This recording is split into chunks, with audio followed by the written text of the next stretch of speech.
For the first 2 years of the Civil War, most of the fighting happened outside of Georgia.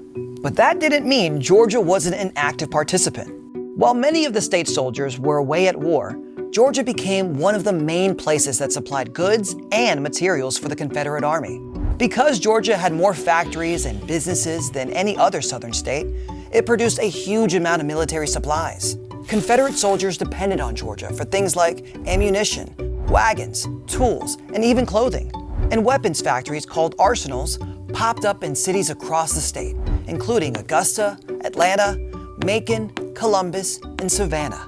Because of its wealth and resources, Georgia, especially its port of Savannah, would soon become a key target during the Civil War. To weaken the Confederacy, Union leaders came up with a strategy to stop the South from sending supplies to its troops. This was called the Anaconda Plan, because it aimed to slowly squeeze the Confederacy until it could no longer fight. A major part of the Anaconda Plan was the Union blockade. Here's how it worked. The U.S. Navy lined up ships off the coast of key Confederate ports in an effort to block the South from trading with other countries. In Georgia, the Union's main target was Savannah, the state's most significant port city. The goal was to prevent Georgia and other southern states from selling their cash crops, like cotton, to Great Britain and France. Without access to trade, the Confederacy would have little money to buy and sell goods or food.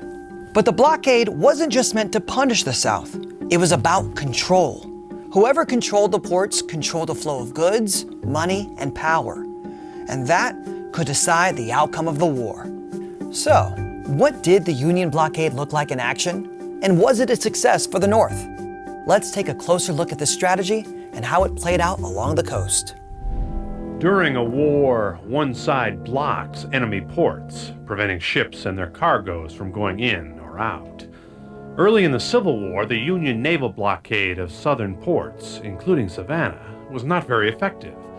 Of the ships that attempted to run the blockade in 1861, only about 10% were ever captured or sunk. Most southern ships made it through.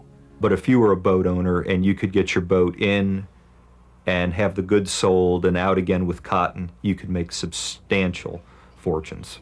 Boat owners made a boatload of money.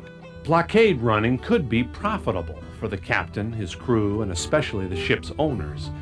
They shipped cotton to England, for example, and came back with guns and other critical military supplies.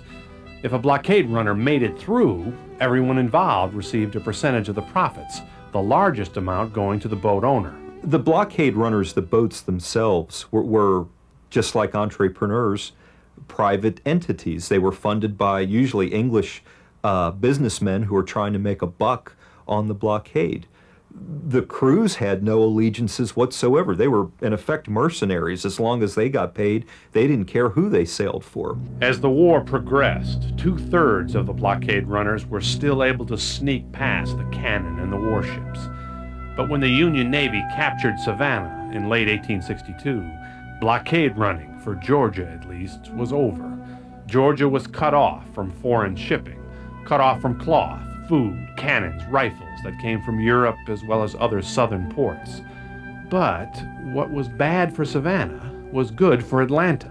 And Atlanta grew during the war, partly because the port of Savannah was closed. Savannah had always been the place where people shipped goods, and it was always the center of this financial life and so forth and so on. But with the port closed, Savannah wasn't as important as it had been in the years before the war, and Atlanta got to be more important than it had been before the war. 4 different railroads converged in Atlanta, making it the railroad hub for troops and supplies. So, because of transportation, Atlanta became an economic boom town. Transportation is very, very important. If you've got a ton of food sitting in a train station and a hungry army out in the field, and the food can't get to the army, you're out of luck. So you have them having all kinds of munitions were being made in Atlanta, and the quartermaster had himself a headquarters here in Atlanta, and he was hiring hundreds of seamstresses to make shirts and trousers and so forth for the soldiers. You had all kinds of military supplies that were being manufactured in Atlanta in order to supply the troops. An army needs food, uniforms, weapons, wagons. Without supplies, an army stops. A soldier cannot fight. I remember one soldier, cousin of my ancestor, who wrote home and said that he wasn't taking any part in the campaign at the moment because he didn't have any shoes. Making things an army needs, transporting them to the soldiers in the battlefield. That's the way money was made in the Civil War. That's the way it is in every war. But because of the Union blockade and the closing of the port of Savannah, there was a terrible shortage of supplies late in the war. And to stay in business, merchants had to be resourceful. During the Civil War, Georgia's coastline became an economic battleground. With its ports sealed, the South had difficulty accessing essential goods and struggled to stay afloat financially. The Union's control of southern ports, including those in Georgia, proved that dominance of the seas would be a key part of victory on land.